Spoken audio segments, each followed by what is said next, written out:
Hi మీ పేరు? Shivshankar.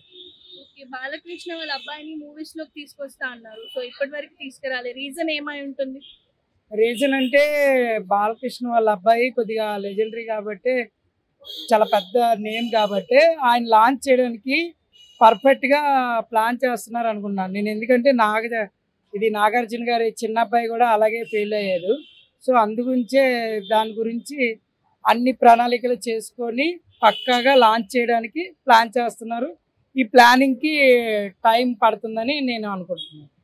Already 'Aditya 369 part 2లో entry ఇస్తారని చెప్పినారు. సో, ఇంకా ఇవ్వలేదు ఎందుకు మరి? సో అది నేను కూడా మ్యాగజైన్‌లో చదివాను. మరి నాకు కూడా ఏం తెలీదు. 'ఆదిత్య 365' అదైతే 369 అయితే ఆ మూవీ నేను చూసాను నా చిన్నప్పుడు. చాలా బాగుంటది.